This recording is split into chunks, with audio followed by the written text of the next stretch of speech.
செய்தே அதை நலங்கட பொழுதியை என்பதுண்டோ சொல்லடி சிவசக்தி என்னை சுடர்மிகும் அறிவுடன் படைத்து விட்டாய் வல்லமைதானோ இந்த மாநிலம் மனிதன வாழ்வதற்கே என்ற பாட்டுக்கு ஒரு புலவன் புதுக்கரினுடைய இறைவன் யானை அடித்த முதல் சிங்கம் பாரதியின் பாதம் தொட்டு வணங்கி இந்த அற்புதமான மேட்டுப்பாளையம் தமிழ்ச்சங்கத்திலே உங்களோடு பேசுவதில் நான் மிக்க மகிழ்கின்றேன்.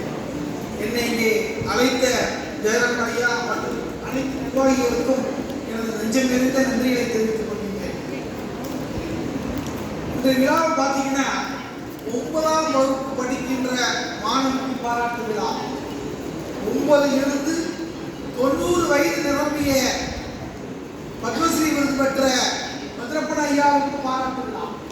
எப்படி ஒரு கண்கொள்ளா காட்சியாக சாதனைக்கு வயது என்பது தடையல்ல என்பதை நிரூபிக்கும் விதமாக ரொம்ப சிறப்பாக இருந்தது. வரலாறு இதுவரை மட்டும்தான் நினைவில் வைத்துக் கொள்ளும். 2 பேர் தான். ஒன்று வெற்றி பெற்றவர், இன்னொன்று தோல்வியுற்றவர். தோல்வியுற்றவருக்கும் வரலாற்றில் இடம் உண்டு. ஆனால் வெறுமனே வேடிக்கை பார்த்துக் கொண்டிருப்பவர்களுக்கு வரலாற்றில் இடம் கிடையாது. அது பார்வையாளராக இருப்பதை விட பங்கேற்பாளராக இருப்பதுதான் நமக்கு ஆகச்சிறந்த முதல் வெற்றி.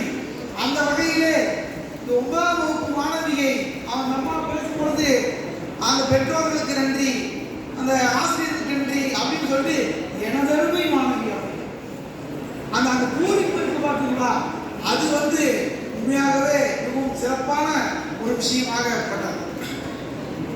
இந்த தமிழ்ச்சங்கத்திற்கு பேசுவதற்கு எனக்கு போன வருடம் கொடுப்பனை இல்லை, நீங்களாம் தப்பிச்சிட்டீங்க. ஆனால் இந்த வருடம் எனக்கு கொடுப்பதற்கு நீங்களாம் மாட்டிட்டீங்க. வேற வழியே போடவும் முடியாது, ஒழியவும் முடியாது. போன வருடம் கருக்கையிலாத காரணத்தால் வரையில்லை.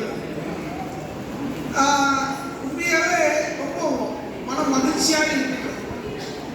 ஏன்னு கேட்டீங்கன்னா இன்றைய காலம் பரபரப்பான